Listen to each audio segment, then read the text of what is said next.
Hey gang, good evening. Tonight I'm going to tell a pretty special story, and that's about a time that the game really tried to punk me, but I figured it out over the course of about 4 attempts, and you're going to see the footage from that here. So what we're looking at here is a deep cave bird. This is actually a great map because it has all 3 caves right on top of each other. I'm really loving this map, and it's going to be good for endgame content and a few things I want to show you all. But so we're killing this bird because it had caused trouble. It had killed one of my foragers, so we're getting rid of it. And what's going to happen is that the game is about to give us 20 migrants, which we want. We want those migrants. And it's going to spawn those from the north. And then from the west, it is simultaneously going to spawn a weather event that zombifies dwarves. And these are both going to sweep across the map. The migrants are going to come north to south, and the weather event is going to come west to east. And so what the game is basically doing is giving me 20 nigh unkillable zombies, unless I can somehow get the migrants in as they spawn and get them out from under the cloud. And there's a few corrections.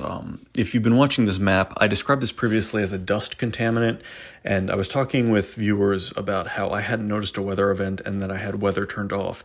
I've now confirmed that these clouds of zombifying poison spawn regardless of whether weather is actually turned off. I had weather turned off on this map, and these clouds still spawn at certain events. So we've confirmed that, and also it's not at first I thought it was a bite, then I thought it was a dust contaminant. It now does seem to be a breathed-in contaminant, based on, and so, back to the drawing board in Dwarf Fortress Science, this map does seem to be a now breathable zombifying effect that can't be washed off. So I'm not sure how that axe dwarf killed my zombified horse. It must have been very strong or had a very lucky shot against it. But in any case, so this cloud is going to sweep across, and we're going to try this, I believe, 4 times, footage of 4 times. And what happened, and you can see this, first arrival, the migrants arrive. And this is the first time that I see what happens. So I'm not even watching because I don't realize the prank that this game is about to play on me. So I'm just down deep in the mines. I'm setting up some magma forges. We're actually down at the molten rock layer. This is a really great fortress, and I could really just use 20 more migrants that aren't zombies. But right there, alert. That's where things start to go wrong. You see the population is going up, but it's also going down. It's wavering up and down, and that's because the migrants are coming in, and they are immediately zombifying in this cloud, and they are immediately killing everything in sight. Now you can see the bloodbath on the surface. The red is of course blood and body parts. And this is me figuring out what's happening. And now we have 5 brand new migrants, newly minted, immediately became zombies. And again, the leading theory now, we thought it was a bite, then a surface contaminant. It now does seem to be breathed in as a weather effect that does not obey weather being turned off. But so yeah, they're eating everything in sight. They're eating all the migrants they came with and anyone who comes to greet them. And so now I'm just getting footage because I'm awestruck and just trying to deal with this. So we're going to quit. We're going to quit out. We're going to try again. And the second time, my only attempt different is I just say, that can't possibly happen again. I can't have that same bad luck. And I don't even think I got a good glimpse of what happened that first time. So I said, okay, we'll let those migrants come again. Maybe there'll be no cloud. Spoiler, there was. There was definitely a cloud. But this time I went up to the surface and I saw what happened. And then I was able to start diagnosing it. The third try, we make a plan, but it doesn't work out. And then the 4th time, I know exactly what I need to do, and I get the dwarves. Spoiler, we'll get there. We're in the second iteration now, but what I end up doing is right where they appear, right at the north, I end up carving a new entry into my fortress. They take that. As soon as they spawn, they're underground, and then I use quick burrow manipulation to make sure that everyone is in a safe area while this cloud passes. Then we retake the surface and everything is fine. We do end up getting a save file. This is all save-scumming, and it's a certain point at a certain point in Dwarf Fortress history was very looked down upon, but now I think people are seeing the light with the Steam version being so easy to make saves and reload saves. It's not punishing. But so we do end up continuing this fortress now with 20 happy new migrants that we needed. They're fitting in great, and we were able to save them on the 4th try. So this is me just going about my business here again and waiting for the migrants to show up. And so my mentality right now is we're going to see if this cloud appears again. We don't even know that it's a cloud here. I think at this point, my theory was that it was coming in from animals off the map. Turns out not to be correct, and I witnessed that here. Right there, migrants have arrived on clockwork. So now this time I'm saving, and I save it as migrants here without zombie please. And we're going to go right up to the surface, and this time we're going to witness this weather event. We're going to confirm it, eyewitness for the first time. But, so yeah, I don't know how these evil weather events work, and clearly they're not tied to weather because turning off weather does not seem to affect them. But you can see, so when I'm mousing over here, it says unholy murk. And that is, in fact, a mist effect.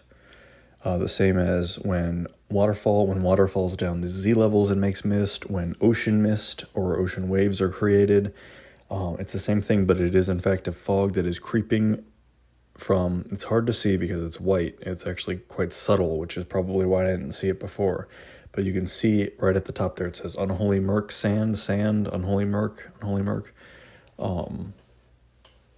It is a pernicious, thin gas that's going across the landscape. And so this time I've actually, and so what we're looking at here is already a zombie from the new migrants has come down and is now trying to kill everything. So there's already like a zombie breached into the fortress, and we're in big trouble.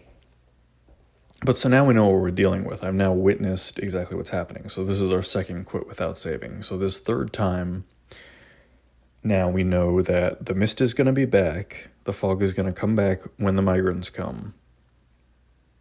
And I guess, it can't just be a perfect coincidence every time. I mean, I feel like it must be a challenge made by the game where you can have these migrants if you can get them inside quickly enough. So I'm trying again now, and this time we're going to try to quickly get them inside some way. And I think, I might have even been slow off the start on this first footage because, or on this, like out of the gate on this third attempt, because I think I was just trying to think of what I could possibly do.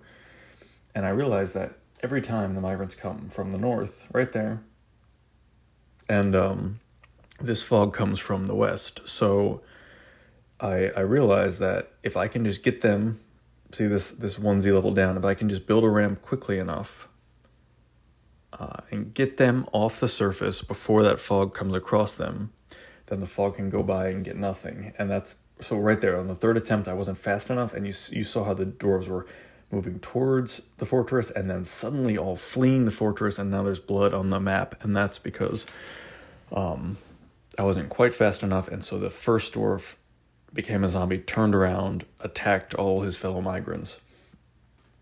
So then this is my third load, and this is my fourth load. I'm very sleepy. I'm sure you can hear in my voice today, but I wanted to touch base with everyone about how this frozen haunted beach is going.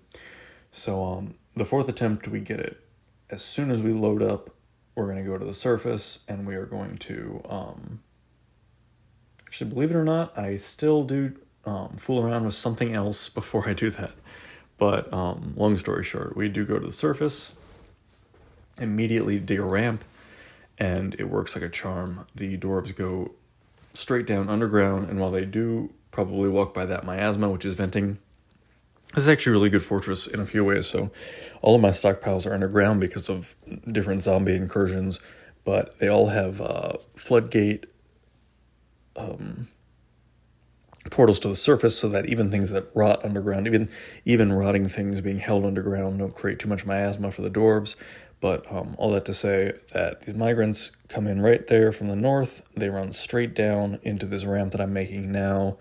And they're safe. Not a single zombie. The only thing that cloud hits on this fourth attempt, this parallel universe where it goes correct, the only thing is a single crow, which just circles about 12 Z levels above the surface, never sees anything, eventually flies off, gives up. So this cloud did no damage, and we get all of our migrants, and now we have perfect little village of about 60, 70, and this is a really, really dense. So this fortress is the one that I showed on the community tab, where if I turn the temperature back on, it will completely flood as the ocean repopulates, basically. But right now it's an ice beach. It's a permanent ice beach.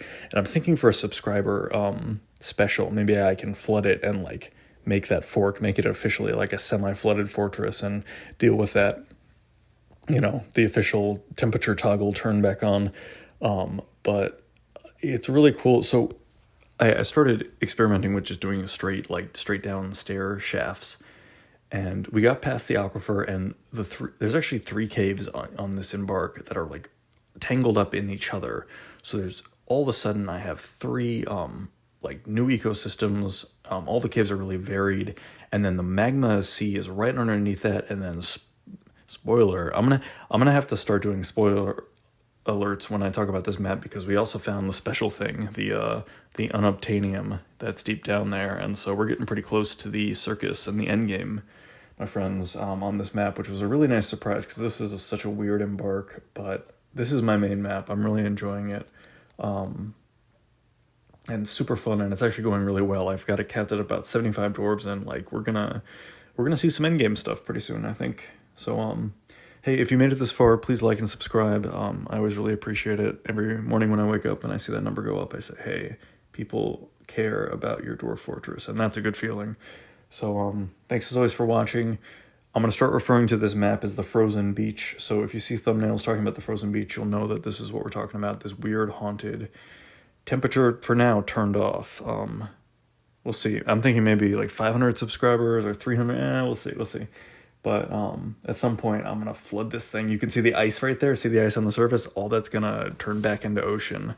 And I'm going to try to just have to figure it out with floodgates for the rest of it, because my fortress now tunnels up through the ocean pretty intricately. So that's all on the horizon. Thank you for joining me. And yeah, stay safe. Good night, everybody.